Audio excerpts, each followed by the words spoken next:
నమస్కారం చేసుకుని అక్షంతలు కూడా వేయండి అమ్మవారి మీద. ఆబాల గోపదిదాయ నమః, తదవానుల్లంఘ్య శాసనాయ నమః, శ్రీచక్రరాజ నిలయాయ నమః, శ్రీమత్ త్రిపుర సుందర్యై నమః, శ్రీ శివాయై నమః, శివశక్తి ఏకరూపిణ్యై.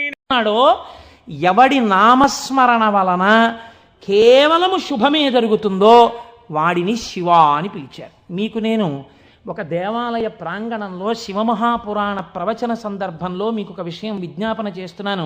ఇది పరమసత్యం, అబద్ధాలు చెప్పుకోవలసిన దౌర్భాగ్యం నాకు లేదు. బహుశా మా దొరగారికి ఒక్కరికి తెలిసేమో, ఆయన నాకు పేరు జ్ఞాపకంలో లేదు. ఈ ఊళ్ళోనే ఒక వ్యక్తి ఉండేవారు. ఆయన ఒకసారి నా దగ్గరికి వచ్చి, అంటే నా ఉద్దేశం ఇలాంటి బాధల్లో ఉన్న వాళ్ళందరినీ మా ఇంటికి వచ్చేసి నన్ను అడగమని కాదు. ఆయన ఒకసారి మా ఇంటికి వచ్చి ఒక్కసారి మీకు నమస్కారం చేసి వెళ్ళిపోతానని చాలా వ్యగ్రతతో అన్నాడు.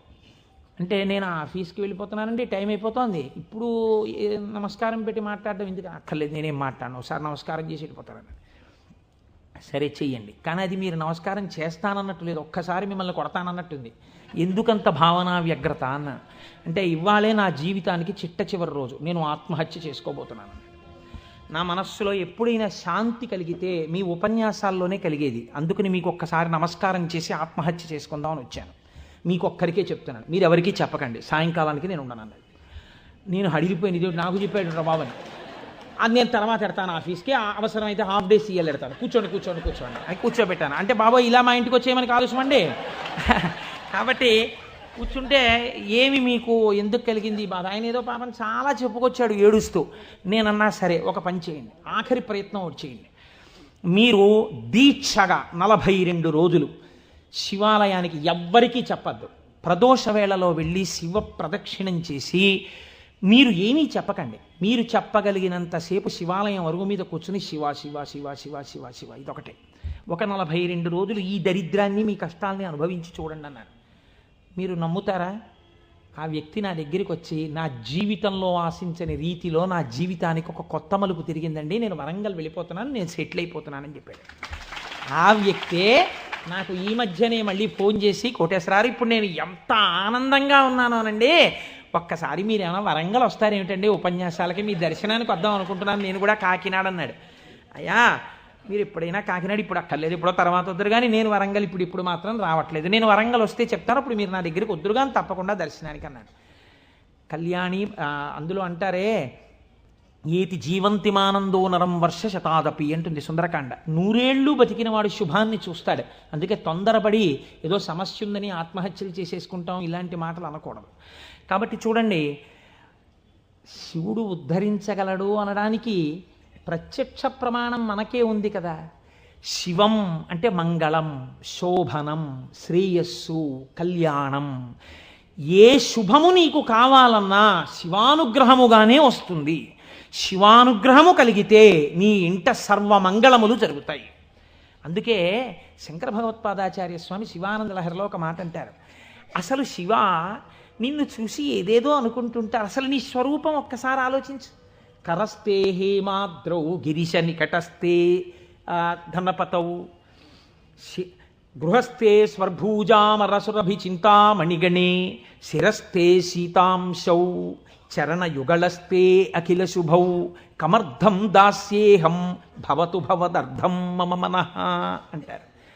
శంకర నాకు శుభం ఇయ్యని అడగడానికి నీకు నేనేమి ఇచ్చివను? కరస్తే హేమాద్రౌ, ఒక చేతిలో నువ్వు మేరు పర్వతం బంగారు కొండ పట్టుకున్నావు, బంగారు కొండే నీకుంది, ఇంకేమివ్వను? గిరిశ నికటస్తే ధనపతౌ, గిరిశ ఓ శంకర నీ పక్కన నవనిధులకు అధిపతి అయిన కుబేరుడు ఇలా నిలబడ్డాడు, నువ్వు ఎప్పుడు కుబేరా కొంచెం ఏమైనా 2 రూపాయలు ఏంటి అనలేదు. ఆయనే ఎప్పుడు ఏమైనా అడుగుతావేమోనని ఇలా నిలబడ్డా, ఆయన కోరిక తీరలేదు. గిరిశ నికటస్తే ధనపతౌ, కుబేరుడు నీ పక్కన ఉన్నాడు. గృహస్థే స్వర్భూజామరసురభి చింతామణిగణే, నీ ఇంట కల్పవృక్షాలు, కామధేనువులు, చింతామణులు రాసులు పోసి ఉన్నాయి. ఎన్ని కామధేనువులు, ఎన్ని కల్పవృక్షాలో, చింతామణులతో గోడలు కట్టారు నీ ఇంట్లో. పోన్లేవయ్యా ఇవన్నీ ఉన్నాయి, కానీ నీకేదో మోక్షం ఇస్తాను, నీకేమైనా అనారోగ్యం వస్తే తగ్గిస్తానడానికి నీ యొక్క శిరస్సు మీద శీతాంశు చంద్రబింబం ఉంది, చంద్రరేఖ ఉంది, కాబట్టి మోక్షం ఇచ్చే అధికారం నీకుంది. ఇంక నీకు నేనేమివ్వను? నాది నాది అన్నది ఒక్కటి ఉంది నా దగ్గర, నీది కాదని నా దగ్గర ఉన్నది అన్నది ఏమిటో తెలుసా? కమర్థం దాస్యేహం భవతు భవదర్థం మమ మనః. నాది అని అస్తమానం నన్ను బంధనంలో పడేసే ఈ మనస్సు నీకు ఇచ్చేస్తా, బుచ్చేసుకో.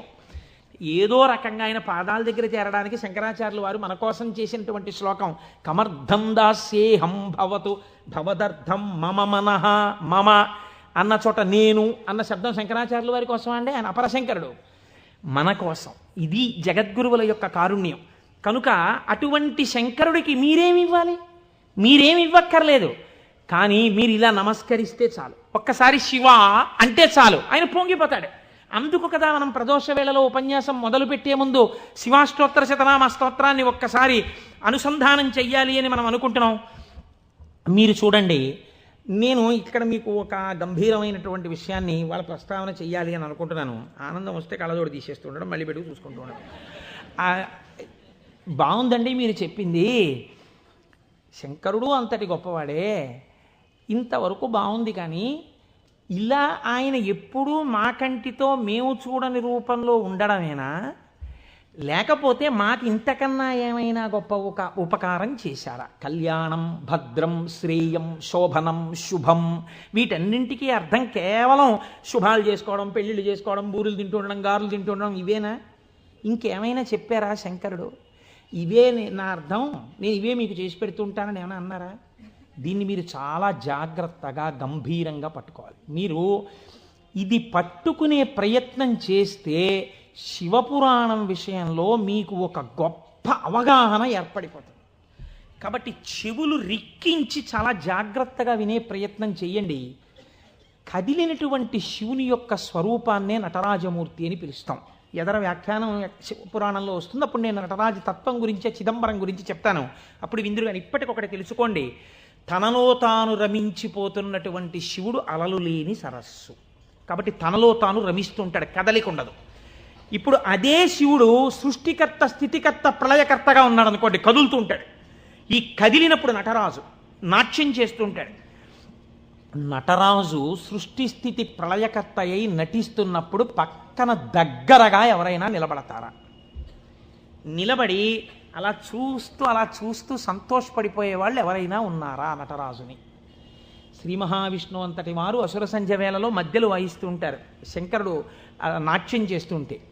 కాబట్టి ఉట్టిన ఏమీ చేయకుండా స్పెక్టేటర్స్ పాస్ అని చెప్పి ఏమైనా ఇస్తారా? రేపాక సుబ్బారావు సూర్యకళామందిరానికి ఇచ్చినట్టు ఇస్తే వెళ్ళి కూర్చున్న పాస్ పట్టుకుని మొదటి వరుసలో చాలా దగ్గరగా ఉట్టిన ఏ సహాయం చేయకుండా